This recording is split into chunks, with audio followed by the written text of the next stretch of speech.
ঢাকা শহরে সব কিছুই ভালো লাগে, কিন্তু একটা জিনিস খুবই অপছন্দ আমার, কারণ এই যানজট। এই যানজটের কারণে ঢাকা শহর আমার কাছে অনেক খারাপ লাগে। এত লেট হয়ে যায়, কোনো এক জায়গায় যাইতে গেলে অনেক লেট হয়ে যায়, জ্যামে আটকে বসে থাকতে হয়। তো আজকে একটা মজার জায়গায় যাব, তো পুরো ভিডিওটি না দেখলে বুঝতে পারবেন না, তো আমাদের সাথেই থাকবেন কিন্তু।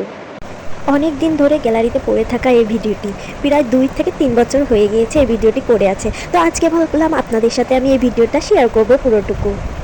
হ্যালো এভরিওয়ান, কেমন আছেন সবাই? তো আজকে কিন্তু আমরা চলে গিয়েছিলাম ধানমন্ডি বুফেতে। আর এখানে লিফটের সামনে অনেক ভিড় ছিল, আর সবাই মানে যাওয়ার জন্য আর কি নিচেই দাঁড়িয়েছিল, কিন্তু লিফটগুলো খালি হতে অনেক দেরি হয়ে যাচ্ছিল। তো লিফট খালি হয়ে গেলে আমরা কিন্তু লিফটে উঠে পড়লাম, আর ফাইনালি আমরা বুফেতে চলে এসেছিলাম। এটা হচ্ছে অ্যারিস্টোকার লঞ্চার, এটা বুফে ধানমন্ডিতে আছে। তো ইনাদের সার্ভিসটা অনেক ভালো ছিল। আমরা প্রথমে ইনাদেরকে ফোন দিয়ে শুনেছিলাম যে কী কী হবে, কী কী আইটেম আছে আর কি। তো এখানে 180+ আইটেম ছিল, আর এই কথা শুনে তো আমাদের অনেক ভালো লেগে গিয়েছিল।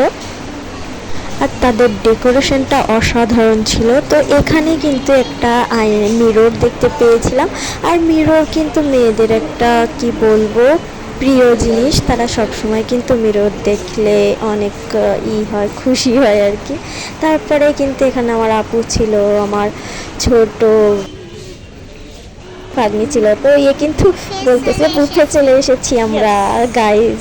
আমি বললাম হ্যাঁ, আমরা বুফে চলে এসেছি। তো এখানে কিন্তু অনেক লোক এসেছিল, আর এখানে এক পাশে কিন্তু একটা জন্মদিনের পার্টিও হয়েছিল। তো আমি কিন্তু এখান থেকে একটু মিরর ভিডিও করে নিচ্ছিলাম। তো আমি যখন মিরর ভিডিও করতেছিলাম তখন এখানে আমার বোন চলে এসেছিল। তারপরে বোনের সাথে একটু ছবি তুলে পরে চলে এসেছিলাম খাইতে। তুই ভালো এই জন্য। হ্যাঁ, তুমি নাও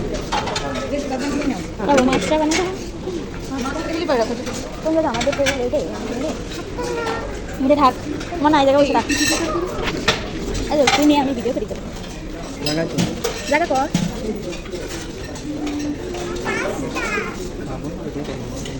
আচ্ছা ভিডিও কি নেব তুই যাইছো তাই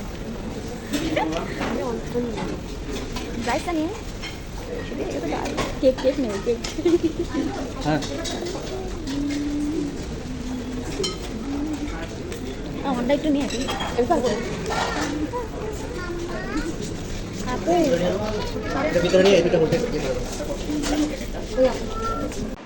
ভাই আমি জাস্ট অনেক রেস্টুরেন্টে খাইছি, বাট আমি বুফে কিন্তু ফার্স্ট টাইম খাইছি।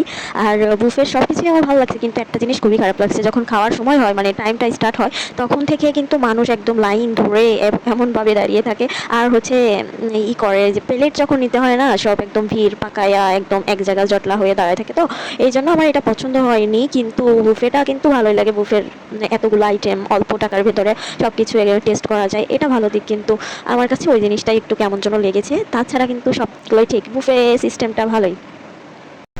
তো আমি যেহেতু ভিডিও করতেছিলাম, সেহেতু আমি কিভাবে খাবার উঠাবো, তো আমি আমার বোনকে বললাম যে আমার প্লেটে খাবার উঠাই দাও। তো আমার দুলাভাই বললো যে তোমার প্লেটে কে খাবার উঠাই দেবে, তুমি নিজে উঠাই নাও। আমার সবথেকে বেশি কাচ্চি খাইতে ভালো লাগে, আর এখানে একটি মজার চিলি চিকেন দেখেছিলাম, সেটা অনেক ভালো লেগেছিলো। আর ফ্রাইড রাইস খেতে কিন্তু আমার অনেক ভালো লাগে। তো একটা ভেজিটেবল আছে, ভেজিটেবলটাও কিন্তু অনেক ভালো লাগে। সাথে নিয়ে নিয়েছিলাম স্যুপ, আর আমি স্যুপ খেয়েছিলাম 3 বাটি। এত মজার ছিল স্যুপগুলো, এত মজার, আরও খাইতে চেয়েছিলাম, পরে দেখলাম না, খাবো না, এত খাওয়া যায় নাকি। তারপরে কিন্তু আমি অনেক কিছু নুডলস পাস্তা টাস্তা অনেক কিছু খেয়েছিলাম। এখানে আমার বোন বললো আমাকে একটু ভিডিও করে দে কানের দুলে, তো আমি একটু ওকে ভিডিও করে দিচ্ছিলাম। আমার কিন্তু কেক খেতে অনেক বেশি ভালো লাগে, আর এই কেকগুলো কিন্তু এক একটা এক এক কালার, আর আমি সাথে ডোনাটসটাও নিয়ে এসেছিলাম। বেশি মজা পেয়েছি চকলেট কেকটি খেয়ে, অনেক মজা লেগেছে। তারপর একটু ভিডিও করে নিলাম, আমি আর আমার বোন অনেক ঢং করতেছিলাম দুজনে মিলে। এখানে কিন্তু অনেক মজা করেছি, আর এখানের স্পেসটা কিন্তু অনেক বেশি বড় একটা স্পেস, আর সব জায়গা থেকে অনেক সুন্দর সুন্দর ছবি ক্লিক। তো সবাইকে অসংখ্য ধন্যবাদ পুরো ব্লগটি দেখার জন্য। বাই বাই, টাটা, আল্লাহ হাফেজ।